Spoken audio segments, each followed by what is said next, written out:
welcome back to the fifth installment. Kings and Queens Love is about inspiring love into the new generation and helping our present and past generations heal from love trauma. We will talk about fitness and wellness today.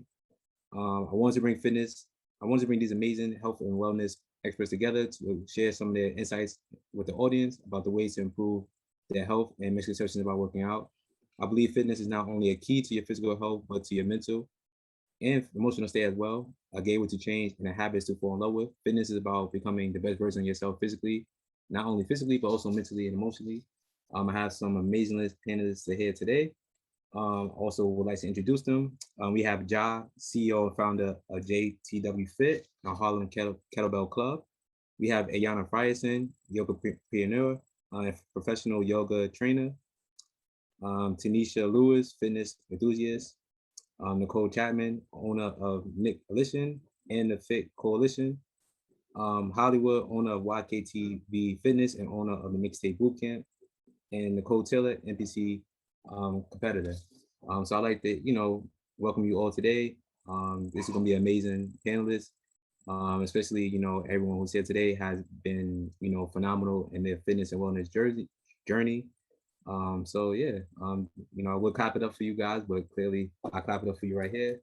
Give yourself a round of applause for being here and joining me today. So one of the questions that, I always want to start the conversation off with is, what is your story behind your fitness brand and how did you get started in your fitness journey as well? To start off, I'll start off with Ja. All right, thanks, Chris. Try to be not so long-winded on this one. So I grew up an athlete my entire life. I played a number of different sports. Pretty good in basketball, able to be play college basketball as well. After college, got a job in finance, gained a bunch of weight, and really, lost myself. Just really focused on making money. Started eating fast food, wasn't really playing any sports, and gained a bunch of weight. And found myself not able to get out of a funk and not shake it, and had some trouble, getting the weight off. Things that would normally work for me wasn't working, and so I know for me, I got into a headspace where I was a little down on myself, beating myself up, and that kind of got me motivated to really kind of dial back in and figure out new ways to train myself and figure out how to just get in some really good shape. So after getting myself in shape, I ended up having a couple of friends reach out to me wanting to just asking questions like, hey, how'd you get yourself down so much weight so quickly? What are the things you were doing? At this point, I never wanted to be a trainer or anything like that, but I was on to something. And so I started helping out some friends. I was able to help two of my friends lose one 100 pounds and another 60 pounds. And these are both in a year. So big deal for me, a huge testament. From that point, it led to some group classes in the park. I started doing some boot camps at Riverbank State Park. And then, just momentum. People started talking about the program that I was building, the classes that were going on, how fun they were, how exciting they were, and how they were just getting in better shape. And this is with me without any science, didn't know a lot of terminology and things like that. I was also working in finance at the time, so I had a full-time job. I was making money, so became more of a hobby. But the interest grew, people were really enjoying it. And then after doing a little bit of math, I realized that I could actually be doing something like this. And, I was getting a little more passionate about it and decided I was going to just quit my job and really, get into fitness and build my own brand and build my own following and then kind of take it from there. So, fast forward, the community grew. Everyone continued to talk about the program. They love, the modalities that we were teaching and how we were going about. And that also allowed me to now be opening up my third space. So it's been a fun journey. Nah, thank you for sharing that, brother. Just want to pass it to Nicole Chaplin. I mean, I know we have two Nicoles on here, but Nicole Chaplin, you can start also. Oh, awesome. Yeah. Well, I started out, I went to the University of Miami and came to New York, and I started out in the music business and I really liked it. But however, I didn't feel that my contribution to society really mattered. I got to work with Jay-Z and Kanye West, but it didn't have that oomph that I really liked. And I would go to the gym, similar to like how Josh saying, and people would ask me stuff, and it just kind of grew. I used to work at New York Sports Club right there on 42nd Street in Grand Central Station. And I looked at the numbers similar and I was like, wait a minute, if I'm doing this for a company, why don't I go on my own and do the same thing? So my trajectory went into training, but I also like to speak. So, and I like fitness modeling. So I was able to do really well with Shape Magazine, Women's Health, Essence Festival. I was the headliner. And my fitness has gone two ways as a trainer, but it's actually exploded more as a fitness personality. So speaking engagements, doing books, being able to travel, getting contracts with Monster headphones, Bionic gloves, numerous different protein companies. So the side part of it is what really took off for me. And why do I keep doing it? It's really because I like how I feel. Similar to Ja, I had gained a lot of weight after I had he didn't have a baby, I had a baby, but I gained a lot of weight. And I actually had an emergency C-section. And I said, all that I did prior to that, the girl that I'm seeing in the mirror is not me. And my ankles hurt, my knees hurt. I mean, I've been always doing stuff. And I was like, I'm never going to get another fitness modeling contract with me just feeling so heavy. So I took it serious to a different level. So my trajectory is really promoting women that are moms, as well as women that have had C-sections or emergency C-sections, because it is part of society. A lot of us are hard on ourselves when it comes to our stomach area and the fupa area. But I also wanted women to know that even if you never go back the way you feel, the way you originally looked, it's more important to be healthy. That's the most important part. Who cares? Yes, it's important to feel good at how you look, but it's also important to be healthy for your child, for your husband, and so on and so forth. And left New York, came to Miami. I've been here for the last 4 years, and it's been awesome. I just really like being able to talk to people across the world, from Ghana to Jamaica to people in LA. And I have my company, Nicoliction, the Fit Coalition, and that's what we do. That's so beautiful, and thank you for sharing that. Nicole Taylor, we have another Nicole, so I'd like to share your story as well. So when I was younger, I was super active, got married. My husband joined the military, and it took us all over the United States. Started school, gained about 40, almost 50 pounds. And I had always relied on my metabolism up until that point to just stay small. And then as I got a little older, I realized I couldn't rely on my metabolism anymore. So when I got into, I think I was about 28 years old, I got into fitness, and it started out to keep me from being depressed, to get back in shape, take care of myself, focus on my studies. And just randomly, my former coach found me on Instagram, of all places, and reached out and said, hey, have you considered competing? And up until that point, I hadn't, but I had always admired the fitness models and all of the competitors. So I said, hey, let's try it. And from there, I went on to do the Dallas Europa for my very first show. I got first place in the novice division, and I got fifth out of all of the competitors in my division in bikini. Then after that, I got a little big-headed and thought I could do the same thing I did before. Nope. So I did the Dallas Europa again, and I got sixth place this time. And after that, I was like, okay, I can do better than this. Did the Flex Lewis Classic, got second, which took me to nationals. And then I realized I'm not a bikini girl, and they didn't have the wellness division at the time. So I considered figure, but we started our family. So I had my first child, and within 9 months, got back in shape. When I was, when she was 13 months old, I got pregnant again, had my second child, then COVID hit. So then, of course, I packed on the COVID-20. I put my head back on straight, and now I am back in the gym full time and just trying to stay focused, be the best mom, as Ms. Nicole said, and best wife that I can be for my family, and just take care of my mental health. So. Nah, that's beautiful. And shout out to the moms on this call. Being a mother is the best thing ever. I'm not a mother, of course, but I respect my mother and love my mother. So shout out to her, because I know she's about to join the podcast as well. And Yana Freisen, she's a yoga entrepreneur, so please, and professional yoga trainer. So please, share your story because people would love to hear it. Sure. So, my yoga journey began actually with fitness. I never really like had, I guess, any issues in terms of, I would say like weight gain. I started going to the gym with my mom when I was 11. Because my parents used to go to the gym. They had developed this whole like healthy eating or healthy eating habits, and they started working out when I was younger. So to keep up with her routine after school, she would, come get me from after school, and then we go to the gym.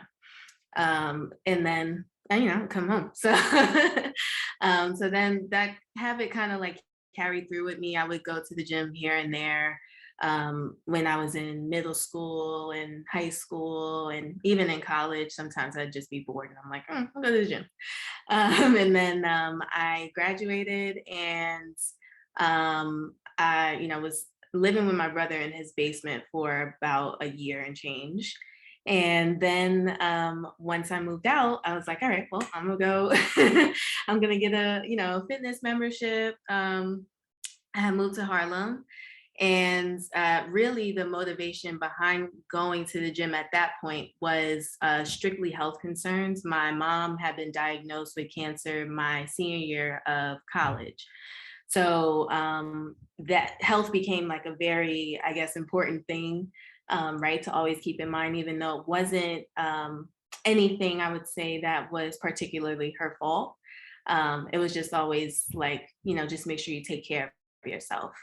Unfortunately, my mom passed away in April of 2014. And I think to keep my head on my shoulders, I just kept working out. Sometimes it was maybe a little bit too much, I would say. But I think that kept me in some sort of routine. In my fitness journey, as I started getting into, like lifting weights, I had injured myself. So I went to the chiropractor. It was like a back injury. And she told me, take a yoga class. So I was like, all right. So I started going to yoga. And then I had done a few yoga classes before. I had a job in marketing, and one of my coworkers had just became a certified yoga instructor. So to get her hours up, she would teach everyone at the office, once the workday was done.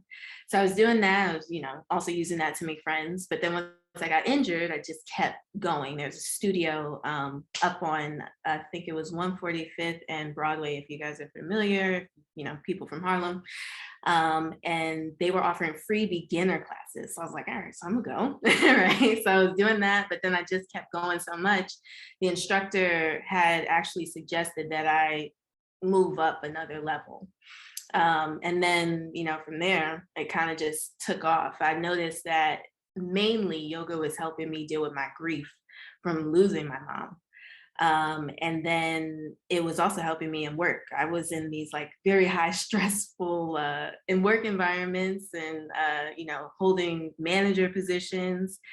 And so in 2016, I decided I was going to go to a yoga teacher training just to learn more about the practice, not necessarily to teach. And then I finished in 2017, and actually Ja had he had a brick and mortar location. That was the first place I taught after I graduated from the program. So I just kept doing it. At first, it was like, just something fun to do. Then it became like a side hustle I was saving money for.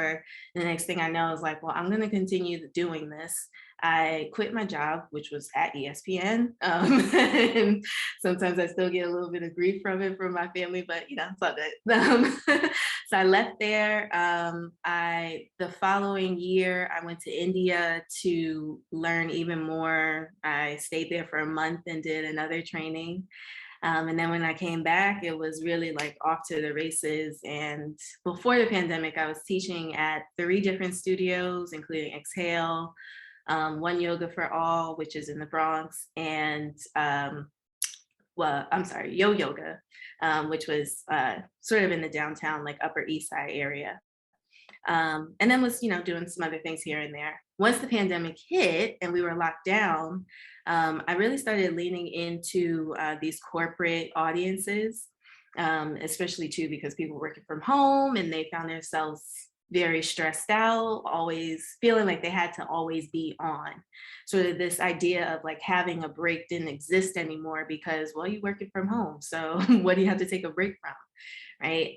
So I started working with like a few different brands, Adobe, Dermalogica, just like a few different, I even worked with Chris's job one time for an event. But I decided that I really wanted to continue to cater to those audiences, especially too, because I know how yoga helped me in, my career and helped me just to manage that work-life balance that seems to be elusive for people. So yeah, that's the story. Nah, it's the best of both worlds. And last but not least, Tanisha Lewis, go for it. Hello, everyone. Thank you so much for having me all the way from Trinidad and Tobago, the Caribbean. Well, I don't have a fitness brand and I don't own any fitness businesses, but my fitness journey started actually, well, it stemmed from trauma, anxiety and depression growing up as a child of a parent who's an alcoholic. And there was a lot of emotional and verbal and mental abuse. And I leaned on food to keep me happy. First child, and in the Black community, you were taught to suck it up. You don't really talk about feelings really. If you do, it's talk to your pastor or talk to your neighbor, or if you go to the bar, speak to someone there, and Trinidadians are very happy people. So, you try to look at, the happy side of things and look at the sadder side of what is happening in your life. And then I was bullied. I had family members who would make fun of me and say, oh, you're fat, you're this, and it really hurts. And I always told myself, as soon as I get a job, I'm going to join a gym. I don't care where it is, I am going to get to a gym because I felt ugly. I felt unattractive. I wasn't told I was pretty, or, when you have abuse coming from a parent, that's your parent. So when they tell you these things, you believe it. And then when you believe it, you attract these sort of negative people. And I got a job, just like Ja, in finance. I'm an accountant, so stress. And I said, you know what, I'm not going to get any heavier and I'm not going to get more unhealthy. And thankfully, the job I started had a gym in the building. And after Carnival, because Carnival is a period where everyone wants to get sexy in their costume and, they want to be on the streets, so their body has to be ripped and tight and, and I said, there's too many people. I'm afraid, I have anxiety. I don't want anyone looking at me. Not that anybody was, looking, but in my head. And my trainer, but she was really nice. She's like, Tanisha, you could do this. I was like, I'm gonna do it. And I lost 75 pounds in 6 months. And it was fantastic. But no one told me that when you lose weight, you have to lose weight up here as well. So in my mind, although I was looking good, I still felt as though it wasn't enough. And, I continued, working out really hard. So I would, hit the gym, go around the savannah, run the savannah, go back to the gym, lift weights and whatnot. And then life happened, a restructuring at my company. And I gained weight because it's, not just, I'm out of finance, I'm in customer service. So, you're stressed out with that. So I gained a bit more, some weight, not all, and I lost it. And I was going great. And then in 2017, I lost my brother to cancer, 27 years old. And that devastated me. It was the worst feeling ever. And I wasn't here in Trinidad, I was living in Barbados. So, falling back in habits of, you're not able to cope, anxiety, depression coming up, and I gained more weight again. And then I got that under control somehow, and then COVID hit. So it was crazy. But in my journey, I learned that it's not about being skinny. It's not about having a flat stomach. It's about how you feel. And I I'm focusing on that, because when I exercise, I feel happy, I feel strong, I feel centered. So yeah, that's my journey. But I do have a question for Ja, which is, what motivates you to keep everyone going while you are training them and working them out? What motivates me to keep them going? Yeah. Um, yeah, so I think it all starts with like once I figured out my purpose and mission with training. Obviously, somebody was born and raised in Harlem. Growing up, I didn't have access to many gyms. I didn't have a lot of people around me who were knowledgeable on fitness, health, and wellness, who could help me train, especially as someone who was going into to play college basketball. I had nowhere I can go to get that quality information I would need to kind of be prepared. And so I did a lot of stuff on my own, the typical push-ups and pull-ups and dips, things that you kind of just, the basic stuff. And what I wanted to do when I got into fitness was, provide something in the community, that raised me, and something that's been, limited access to or none at all.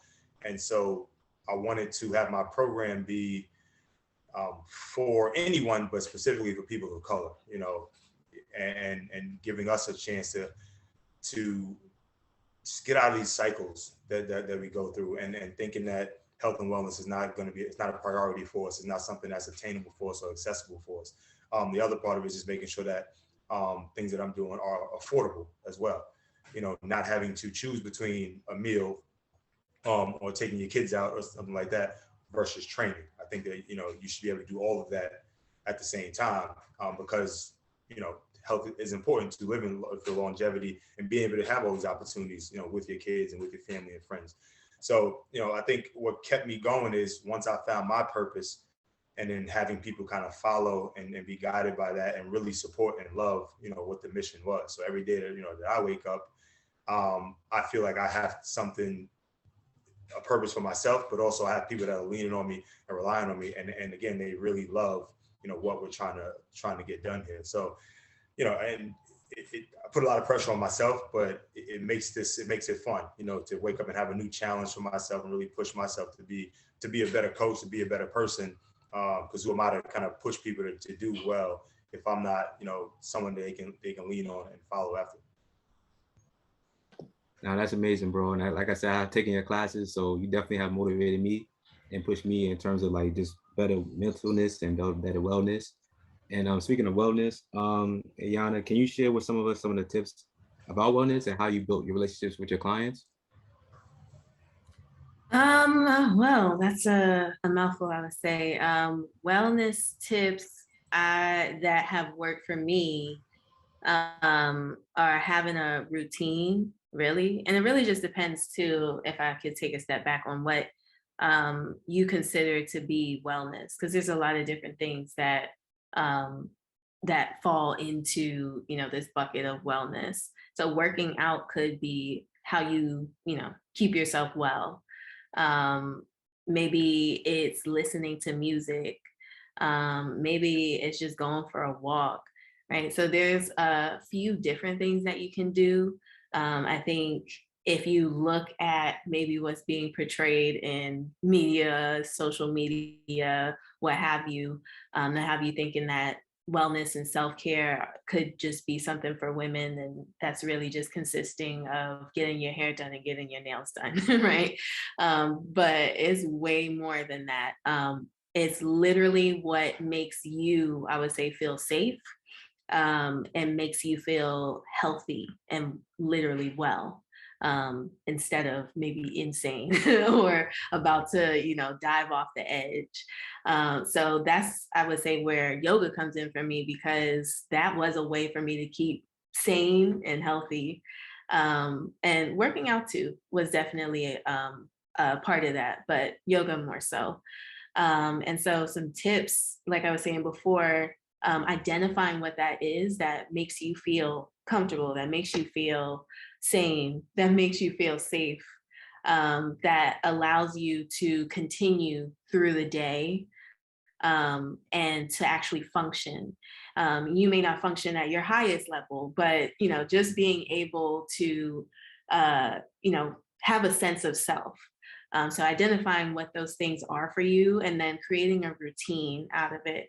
So I like to wake up in the morning, early in the morning. I like to take a second in the bed as I'm waking up and not just jump right out of it. And then I will watch the news from the night before. I don't know, I just have this thing about it. And then I'll meditate. And I use the Shine app, which was started by two women of color. And they have meditations, guided meditation practices on there. So I like tuning into that. It's about 10 to 15 minutes in the morning for me to just sit with myself, with my breath, and listen to like just a sort of message that I could use throughout the day, or maybe develop a mantra. And then I'll journal, write some thoughts down, maybe some things I want to get done. I have a planner that I use where I can write down maybe what I want to get done for today, but also like top 3 things that I know that require my attention. And then, just carrying on throughout the day. I think with that start really helps for me. The other part of your question, what was it? Was it about getting clients or Building that managing? managing a Oh, client. building the relationship with clients stems a lot from giving them what I have, or what I use for myself. So mainly when I work with clients is to help them get that break in the middle of the day. A lot of times when, we are in a session, they tend to let me know that, like I need this time, or, like I'm busy, and, these 15 minutes help, because recently I had one client who only requested 15-minute sessions. But that was, really all that they wanted and needed. And so it's just really all about giving time back to yourself, because we focus so much on things that are maybe a little bit bigger than us on a daily basis. So, yeah. That's beautiful. Thank you for sharing your journey with me. And 10 panelists, we have 2 Nicoles on this call. So to both Nicoles, yeah, both our parents, fitness is a big part of your life. So what would be your advice to other women who are in the fitness journey right now, or just trying to, or really in it and just trying to improve in the fitness journey? Like, what can you tell them or share with them in terms of motivating them?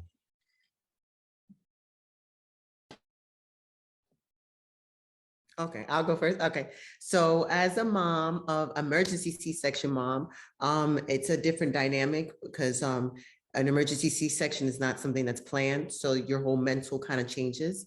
And when you're in that process of becoming a mom, that me time is so crucial. Queen Taylor and I were talking about it before. I wake up at 3 o'clock every day because in order for me to have me time, I want to be at the gym by 3:45. And I purposely go that early because I need an hour and 45 minutes to myself. So I need to be back in my house by 5:30. And it just requires me having that downtime, because once my son wakes up, he's 4, it's go time. And I noticed that when I took away that time, as much as I got to sacrifice, I'd rather have that gym time than go about my day and have no time for myself. So when you become a mom, in the beginning, it won't be as easy, but as your child gets older, they'll sleep longer. And as they sleep longer, you'll be able to sleep more. So it's just crucial. And I think all of us on this panel and everybody in the world, we're all going through something we've never gone through. We never knew what a pandemic was. We went through Black Lives Matter, even though it was a movement and it's still a movement. Most of us on this panel have understand that that's been a part of our journey from the gate, right? So we're going through 2 things at once. Our beautiful skin color is being threatened, and then we're going through a pandemic, and then some of us are parents. So it's like a lot, and it's crucial to make sure that you have that woosah moment. For any mom or mom to be, I would encourage you to don't overcommit yourself. I used to feel guilty that I wasn't able to do X, Y, and Z with my friends like I used to.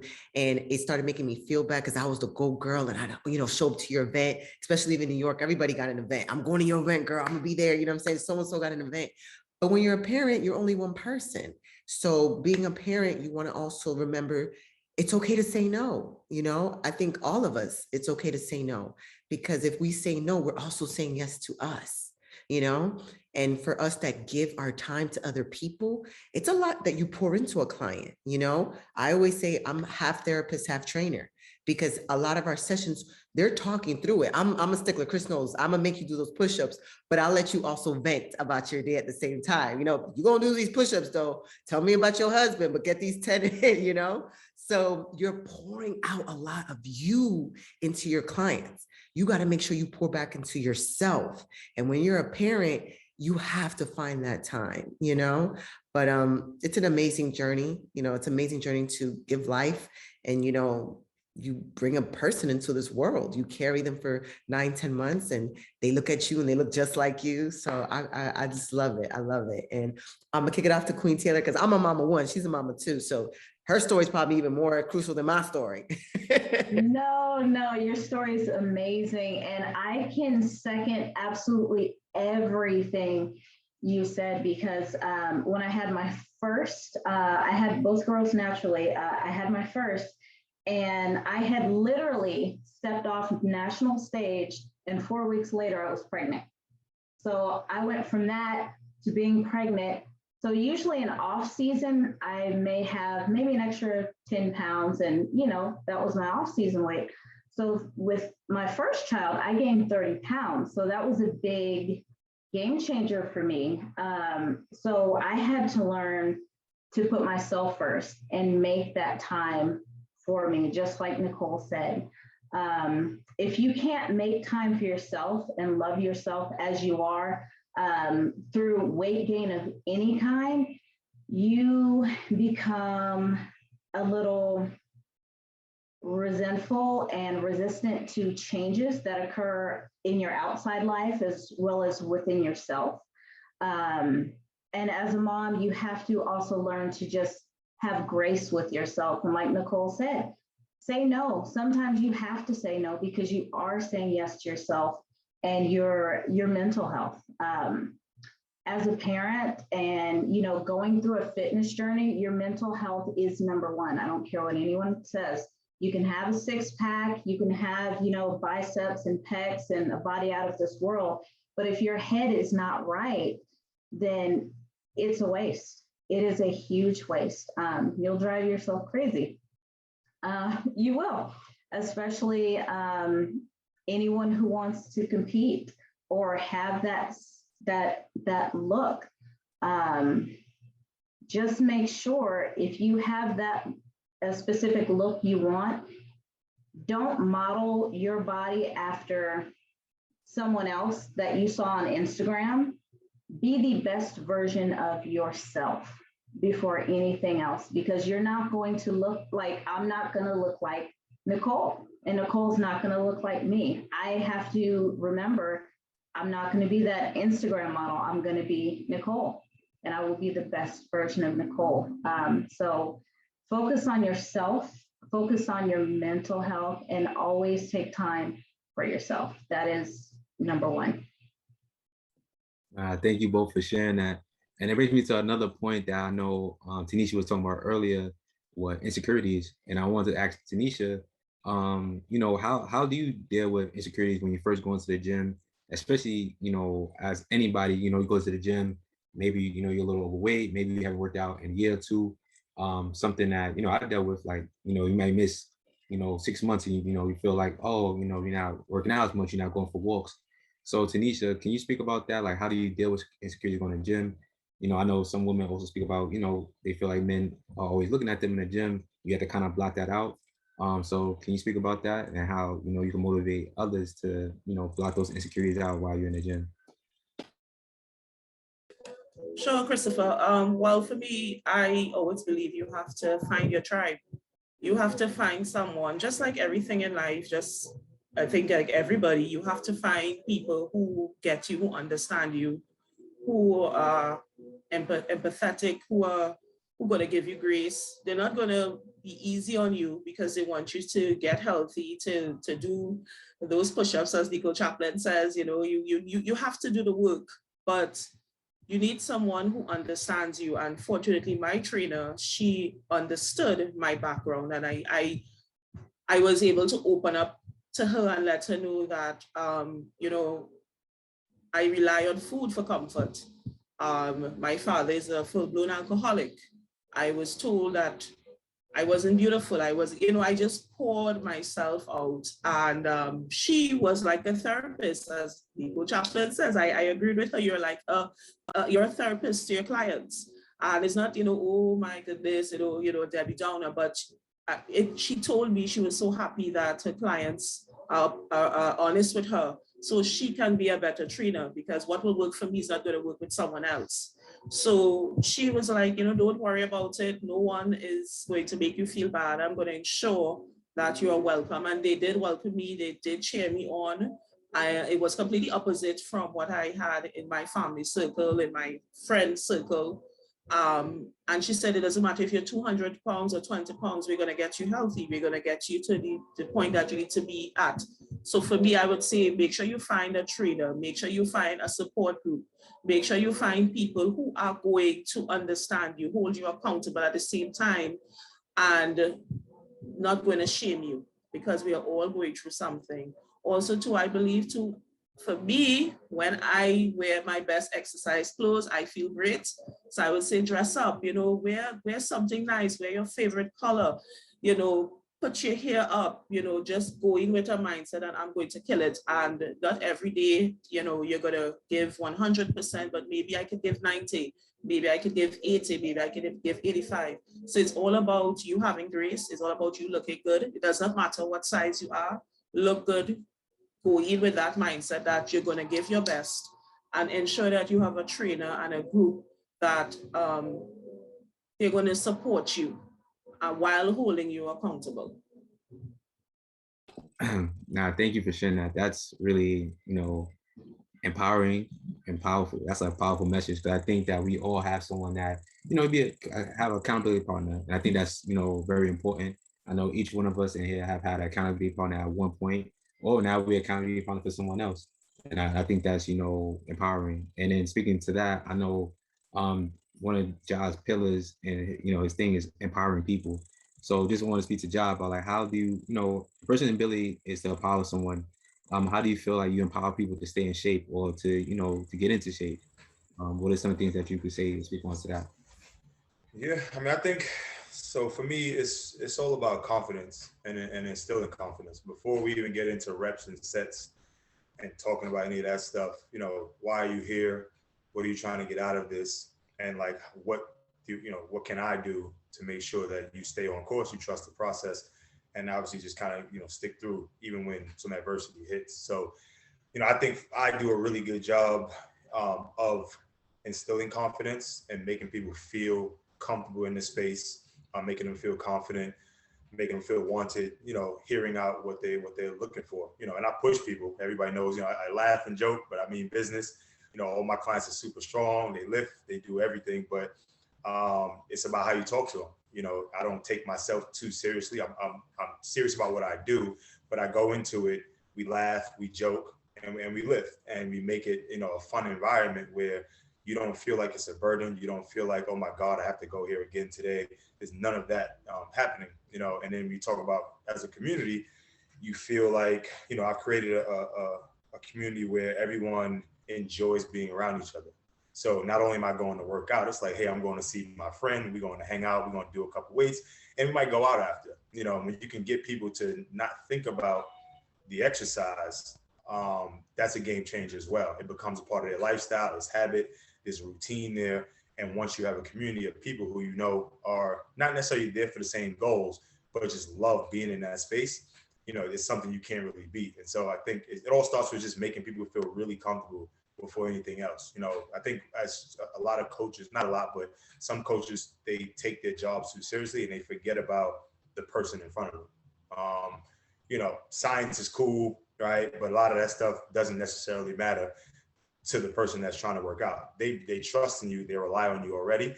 So you want to focus on them. And then all that other stuff, you know, you can talk about science and why you're doing what you're doing, but none of that matters if you don't have their attention and they feel like you're there. You know, you have their interests, their best interests at heart. Thank you, y'all. And trust and believe, you do have fun going to his workout boot camps, and you have fun running sprints too. But you're gonna leave better though. You're gonna feel happy afterwards. Last sweat though, but you're gonna feel happy. And then a lot of times when I leave, leaving job, I always feel like my mind is better, my body's better. And I know yoga, speaks to that. I know a lot of people be like, oh, to do yoga, you gotta be flexible. You gotta do, all these flexible things. I'm like, that's not necessarily true. So to Yana, can you speak on, what does yoga do for you and has done for your clients? And what are some of the important techniques that come to yoga? Yeah, so I would say that's probably the number one misconception about yoga is that you have to be flexible to do it. And really, you got to think about what yoga is, first of all, before you even think of it as like this thing you have to be a contortionist to do, right? Yoga in itself means union or to yoke. It's literally something that allows you to come together, but it's also a practice that allows you to discover self.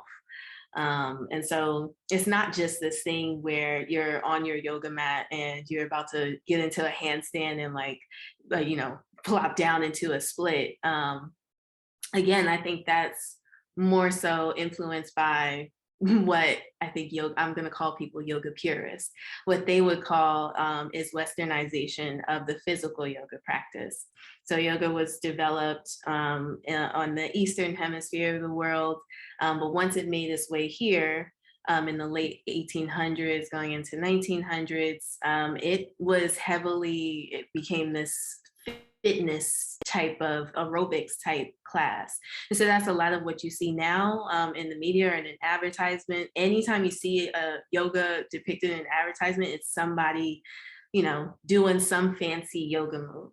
And I think I noticed largely when we were all at home in 2020 that a lot of Black and brown people who actually do this authentically, and yoga is a lifestyle for them, they brought that message to light, that this is not just a thing that skinny white women can do. No offense to them, but this is not something that they developed. This is something that honestly we developed, and that's also another discussion that we could talk about at a later date. But to get to the root of the question, right, when you talk about yoga and like using it as a tool is really what you make it. So you could sit on the mat for an hour and literally just sit there and breathe. Or if you wanted to make it a little bit more physical, then you can go through some movements. And it doesn't have to be rough and aerobic. It could be some gentle movements, something where you're like sitting and laying in a pose for a couple hours, because there's different types of physical yoga practices. So restorative, or yin, which involves Chinese medicine and taps into meridians in your body. And those types of styles, even though they're more slower, will help you to develop that flexibility. So that whole idea of, I need to be flexible in order to do it, you gain flexibility, not only in your body when you start to do a yoga practice, but in your mind. You become more flexible in your mind, so. Yes, thank you. And I can contest to that. I took some of Yana's classes before, and I could contest that some of my hips now are more mobile than before. So that's, thank you for helping me personally. And people on this panel, panelists, definitely look up to, get involved with her yoga.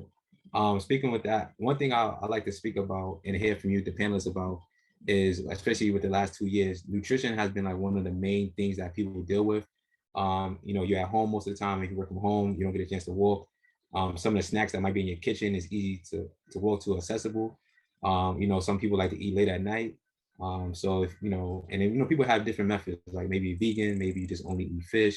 What are some of the tips that, the panelists, can you speak to us about nutrition, and speak to our, the panel about, or the panelists, and just say like, what can we do in order to have a better body, have a better mindset? And I'll start with Nicole. Well, I think in the last 2 years of how we've been, living, there's two types of nutrition of the mind, and I'm glad that mental health has become very, very more important and we're speaking about it. And we've all been on social media, and I will say, I got hacked at like 75,000 followers, and I had a lot of contracts out. And mentally, it threw me off because I was really nervous about all these contracts. And mentally, it threw me into a place where I started freaking out, just had a baby. And instead of me focusing on working out, I'm eating. And um, social media as a whole can be it's a great tool, but also too, if we're not careful, it could drive us to do things and compare ourselves. And that also too, your emotions drives you a lot of times of how you eat.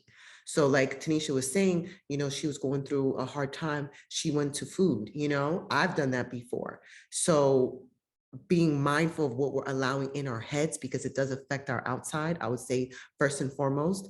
Now, Chris, you said, people go into, different snacks in their house.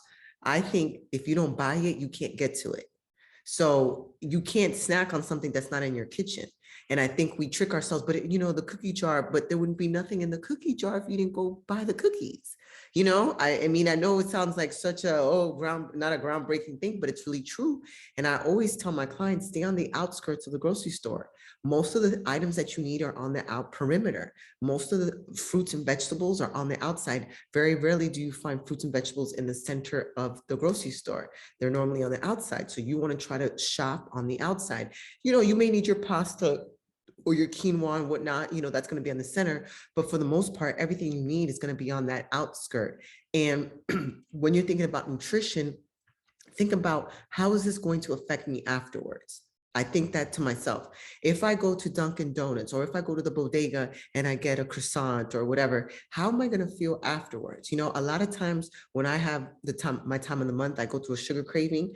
I try to remind myself, even though this craving is coming right now, if I could beat 4 minutes, someone taught me this, if I could wait 4 minutes, I can resist temptation. So I look at the clock and I'm like, in 4 minutes, do I really want what I was craving for? 9 times out of 10, I don't even want it anymore, because I've kind of moved on. I've gone on to other stuff. So 4 minutes is something I always teach my clients, and they say it works. And I would also say, you want to make sure that whatever you're eating is coming back out. So if you're not having 2 to 3 bowel movements a day, you need to really adjust the amount of fiber that you're taking into your body. And what are you doing? Juicing is a great way. If you don't want to eat a bushel of kale and lime and ginger and whatnot, then juice it. Juicing is a great way. If you're not going to physically chew it, then drink it. A lot of my clients, I have them buy a juicer because they're not into eating vegetables on that note, that big of a deal. And I would say that's how in this pandemic, we can really do a better job of how we eat. Don't buy it, juice it, and remember mentally, what are you feeding your mind? Yeah, I'm taking notes myself. Thank you. Anybody else? Jock? Yeah, so I agree with everything Nicole just said. Those are some gems for sure. Some stuff that I'm actually going to try with some clients as well. I think for myself, I take a little bit of a different approach depending on the client I'm talking to. So what I notice in social media is horrible. It's definitely a great tool, but you find fad diets and waist trainers and just the list goes on, and it's not helpful at all. Some of the stuff is just pretty bad for you. But it sells, especially when you see somebody who just looks amazing and they have it on and you think this is the way. But in terms of food, something I tell people is, when you try to go cold turkey and try to get rid of everything at once, more than likely you're going to fail, right? You're going to quit because you're asking yourself to do too much too soon. And so what I do for people is I try to have them think about ways to enjoy things that they like while maintaining whatever this, quote unquote diet is. So for example, honest answer, today I had 3 slices of pizza before we got on this call, right? I feel amazing about it. Don't care, right? Because majority of the time I'm eating very well. I go to the gym very often. These 3 slices of pizza today is not going to drive me crazy. It's not going to kill my gains tomorrow when I'm getting back to.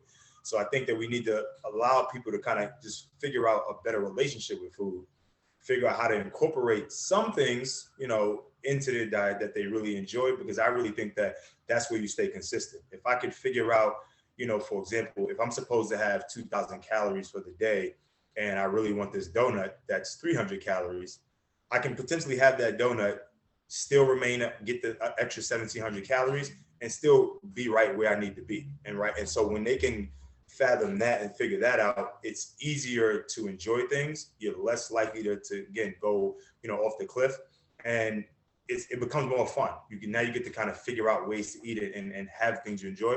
Not worry about going out to have a drink and are you gonna like wake up tomorrow and gain 20 pounds? Those are things that drive people crazy and that I hear over and over and over. So for me, it's more of a spin on how do I incorporate things, still remain within my range, and continue to reach my goals.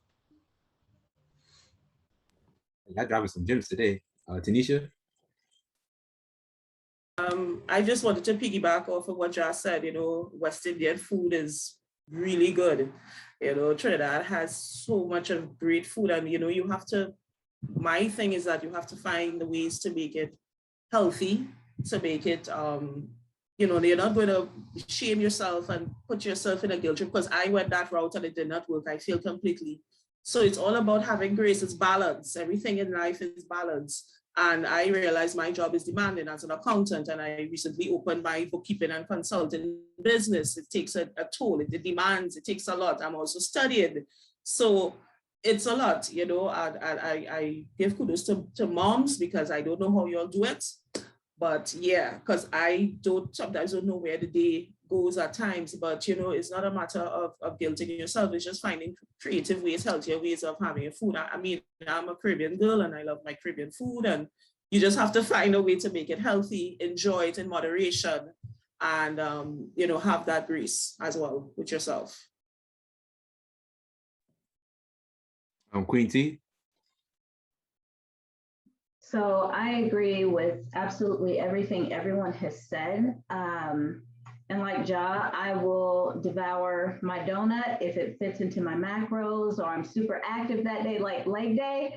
I'm not even going to tell you what I eat because you'll get mad at me. But I kind of follow like an 80-20. So 80% of the day I eat well. And then if I want ice cream, I can have my ice cream. But I think the biggest thing is to learn your body, because everyone's body responds a little bit differently to different types of foods. And like Nicole was saying, juicing, I juice and I make smoothies. I use a plant-based protein powder. I'll add some fruit, some veggies, and almond milk, and I take it out the door. Carry your food with you. Because if you carry healthy snacks, healthy meals with you, you're not so tempted when you're out and about. I mean, you've already planned your day. So just plan your meals, carry your snacks. And I think the last thing that helps me, because I have a 2-year-old and a 4-year-old, and sometimes we end up in the grocery store. I am an impulsive shopper. So if the donuts are looking at me, I might take them home. So to avoid that, I will often do grocery pickup. If you have grocery pickup or grocery delivery, put it in your cart. You don't have to see it. It's in your cart. You just go to the store, open your trunk. It's placed in your trunk, and you don't have to walk through the aisle of candy and all the good stuff. So that's kind of how I manage to keep it together, because I love food like everybody else. Yeah, I definitely love food. So we all in the same boat here. And then Ayana? I just wanted to add one more thing, because I feel like with the pandemic, I was kind of like on the reverse end of this stuff. Like I was telling you guys before, I used to work out a lot. Like I actually, in line with Queen Taylor, I used to compete in bikini competitions as well, and we did 2, and I placed in both of them. So I was very happy with that.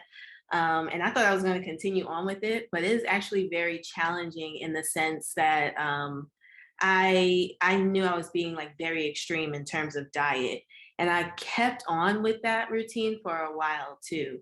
But just in that world too, like you really start to, I was meeting people who were getting like breast enhancement surgeries and stuff because when you drop weight like that, your body as a woman changes.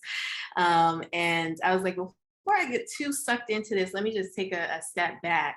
And I still kept up with like working out and eating healthy. Counting my macros was always like a thing that I did before I was, downloading apps to do it. I was calculating things and writing my macros down. But I think if anything, the pandemic taught me to have less structure, to not be or take myself so seriously, that I don't need to have, this six pack.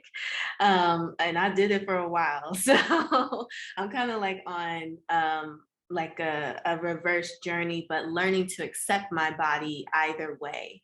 But in terms of keeping a healthy diet, I think too, health doesn't equate to skinny, thin six pack. We've said this before. It just really means that, your body is actually doing the things that it's supposed to do. It doesn't come with a certain look. But one thing that I know has helped me, even with the pandemic, is ordering groceries, because going to the grocery store sometimes, especially when you're hungry, those donuts are coming home with you, the cookies are coming home. And if you walk past the pizza shop, you are getting a couple slices to take with you too. So, and I've been in situations with that before where I come home and I'm like, I really didn't even want this. And now it's like there and like, or I'm not hungry anymore. So I think if you guys haven't looked up, like different ways to order groceries and have it delivered to you, that has definitely been helpful because you get to plan what it is that you're going to bring into your house and then cook it. Now, this has all been beautiful testimonies, and this is why I wanted to start this conversation, and like, and just let everyone know, Kings and Queens love is about three things. It's about faith, because for me personally, healing comes with fitness. Healing comes with love, because you gotta love yourself in order to go to the gym. You have to love yourself and to walk into a gym and be like, you know what, I'm here for myself. I don't care what anybody else is doing. I want to work out to become the best version of me. And I think the faith, I think that's, the reason why I want to bring this home is because you have to have faith in yourself that, you're not going to lose 30 pounds in 30 days. I hear people like, yo, I want to do this and I want to do that, and I tell them, be honest. And I'm like, you have to have a goal in mind. You have to just be patient with yourself. You have to be able to, just know that, take it one day at a time, get the right groceries, do the things, even go for a walk. You don't have to go always to the gym, but you go for a walk for 10 minutes, 15 minutes, just to get out the house. Some people might work from home. Some people might, mentally, a lot of people on this call, the panelists talked about anxiety, talked about depression, that's how they got started. And if you're managing that right now, to some of the panelists, it's like, what, try that, go to the gym. You don't have to lift weights all crazy, things like that, but it's a start. Start with the nutrition, start with, drinking more water, start drinking, drink what you can, not liquor, but drink what you can, drink water, things like that. And I think that's pretty important. And one of the things I also wanted to speak about was just like, you have all these amazing panelists here who have talked about, their journeys, have talked about, how they got started. It wasn't easy. And we all not going to sit here and tell you that, oh, it's going to be easy.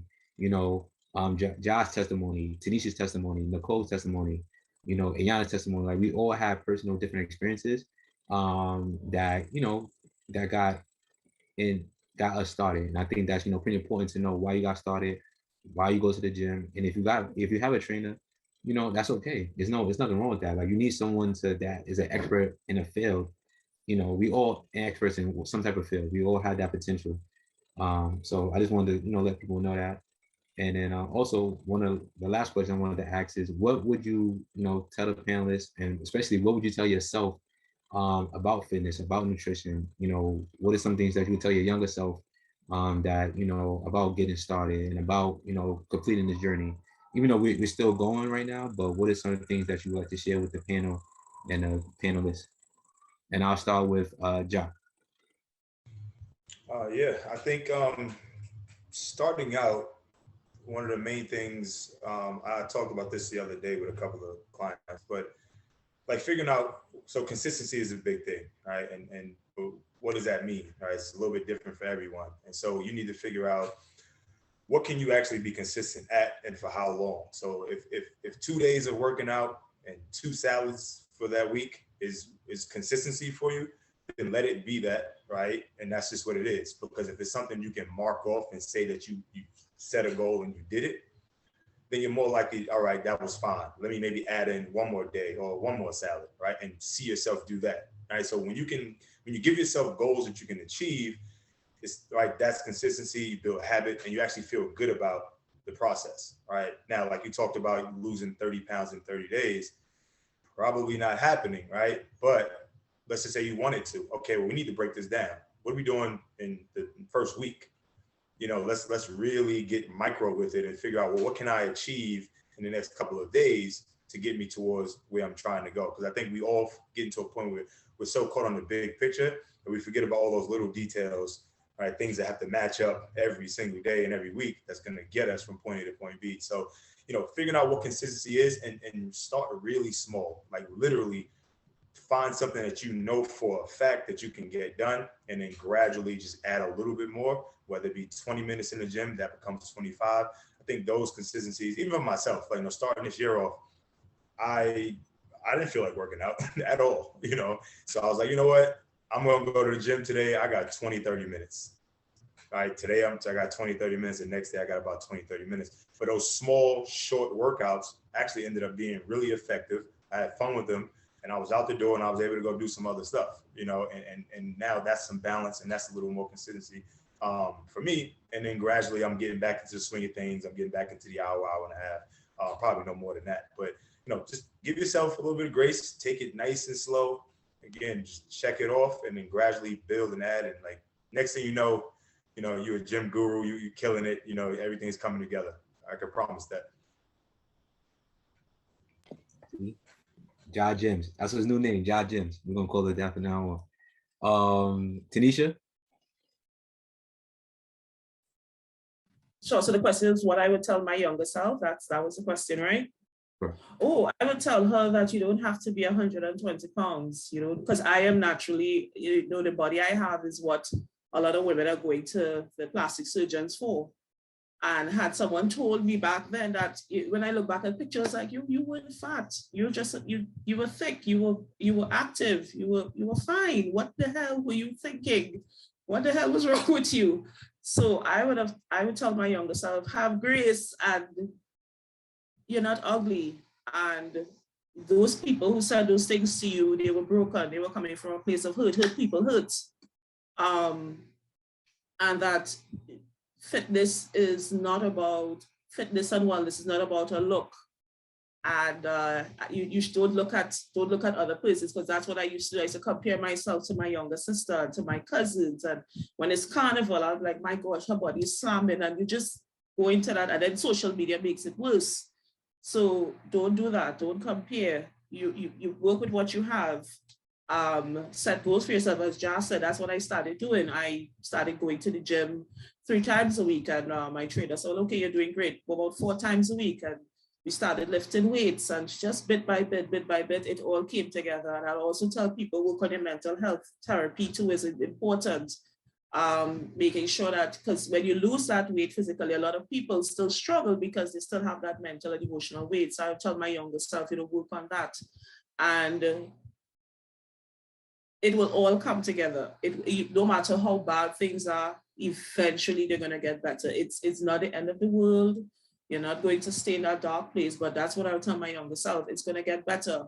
Just keep at it. Whatever it is, fitness, drinking more water, eating better. Don't put yourself down in a rat hole, and to always keep goals. Try to hit them as best as possible. And if you don't make it, it's okay. It's not the end of the world. It will be okay. And being a size 12 or a size 2 or a size 14, whatever it is, you still look good, you're still fascinated, you're still you. No one else is you. So yeah.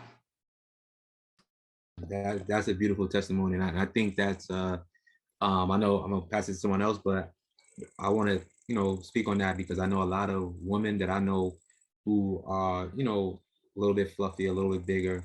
They have a real issue. Like I'm like, no, you're beautiful. No matter if someone doesn't like you for you, that's okay. There's someone that's gonna like you for you. You don't have to go get a breast reduction or all these different things that starve yourself. Like I hear so many different things, and I'm like, you know what? Like love yourself.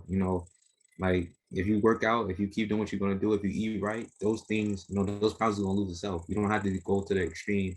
And like Josh said, social media is, my God, like a poison pill. Like you see, and I get it. People will make their money, and I'm all for people making their money. But the realization is that it's like, you didn't get like that overnight. You didn't wake up and be like, hey, I got a 6-pack, 8-pack, or hey, I got a nice body.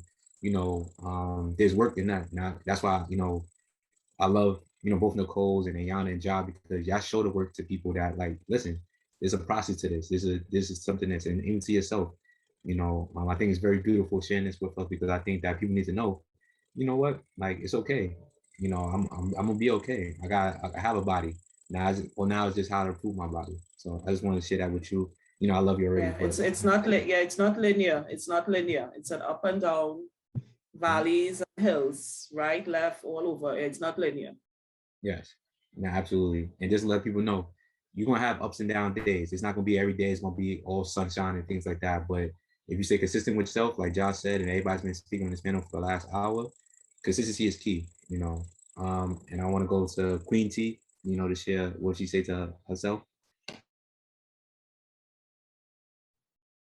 So over this last year or 3 years, through the pandemic and pregnancy and becoming a mom, I've learned that no matter what your situation is, just speak kindly to yourself. Have grace with yourself, especially right now. Whatever you say in your head, your body reacts to it. So if you tell yourself you're ugly, then you're going to feel that way. I mean, and you'd be amazed when your mindset is well and you feel good about yourself, how people will respond to you. So speak kindly to yourself, speak kindly to others, have grace with yourself and others. And like Nicole said, say no. Don't be a people pleaser. I used to be a huge people pleaser. If you're feeling overwhelmed and you have too much on your plate, it's okay to say no. You're protecting your mental health. And listen to your body. If you're feeling tired, take a rest day. Don't push yourself. If you're feeling like you're getting sick, take a rest day. You have to listen to your body because that's the only place you have to live. And especially right now through this pandemic, sleep, drink your water, and eat well and exercise. So that's what I would tell my younger self. Thank you for sharing that, Queen T. Anybody else that I'm missing?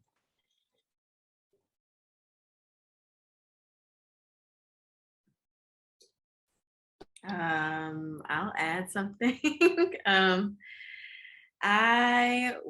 My main thing is change is constant.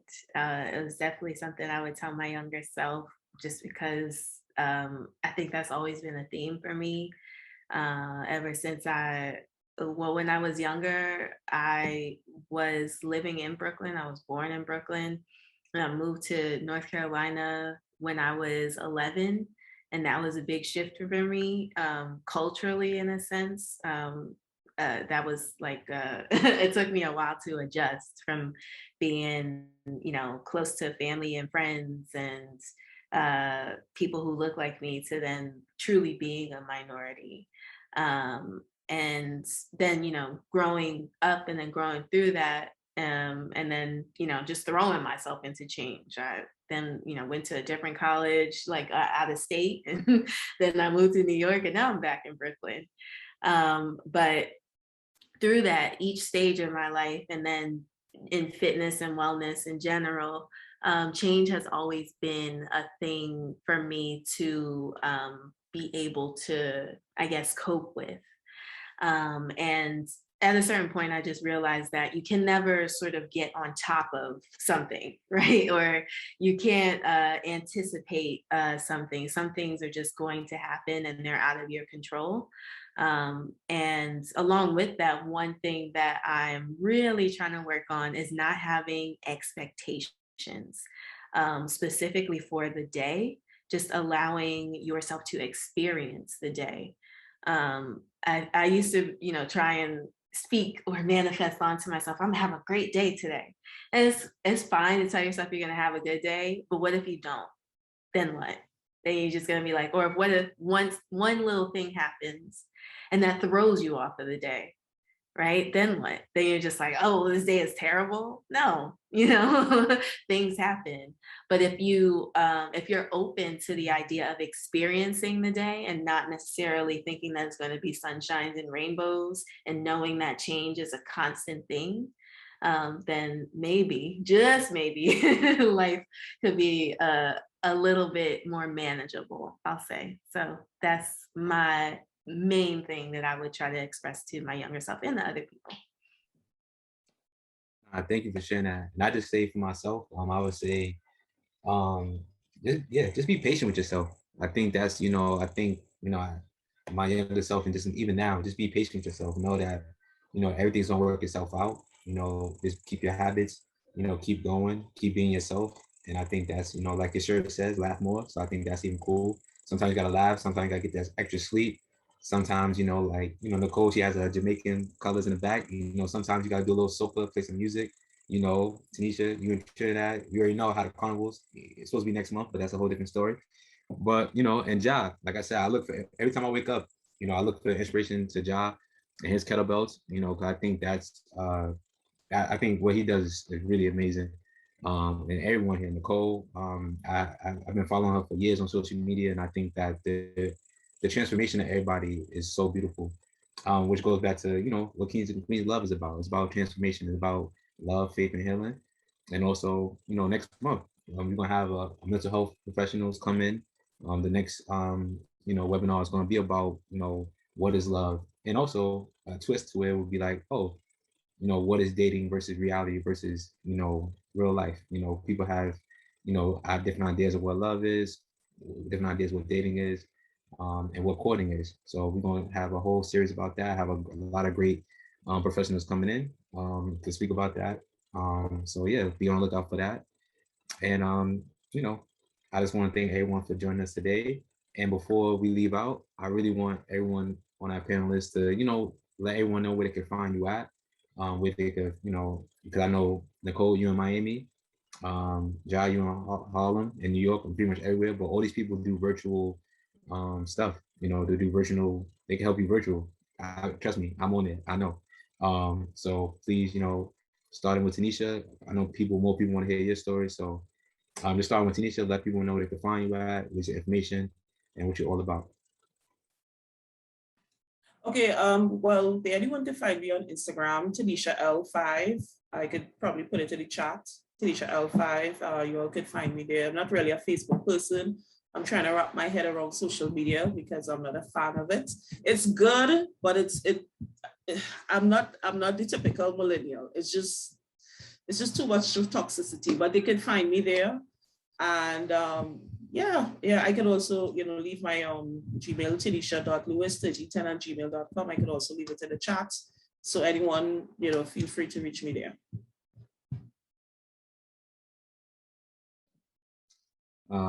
Jamaican Nicole. Wow, I'm Redrin. I just dropped it in the chat. Nicole Chaplin 1 on IG and The Nicoliction, my company website. And I gotta go because my son, he's going like that. Thank you. I appreciate you. Love you. Ja? Yeah. So I'm on Instagram at JAH_HOLLA. So it's Ja Holla. From there, you can find two of my other pages, business pages tagged, but those are JTW Fit and Harlem Kettlebell Club. Website is jtwfit.com. So feel free to send a message in the DM. Any questions, concerns, anything fitness related. If I don't know, I'll try to help out as much as I can. Thank you, brother.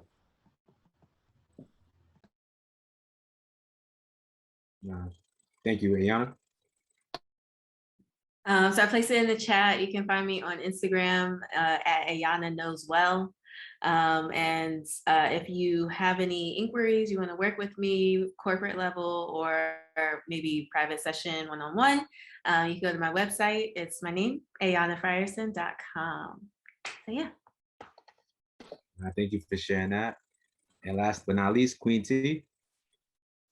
Hello. So I dropped my information in the chat as well. You can find me on Instagram at Nikki. It's NICCI Fuego, FUEGO on Instagram. And I just share love, inspiration, fitness, motivation. And I'm starting to incorporate some of my routines day to day and just, being a mom and raising my little one. So. Thank you. I appreciate that. And also, you know where to find me. ACeason21. My name is Ace. Also, my brand, Kings of Queens Love. You can find out on Instagram as well. Thank you guys for coming today. Shout out to the panelists. I see a lot of my friends in here. Naima, love you dearly. Liz, Dorcas, love you dearly. Everyone that I see in here, can't get to everybody, but I just want to say thank you for showing up. And yeah, be on the lookout. And thank you everyone for coming. Health and wellness panel. It was great, and enjoy the journey.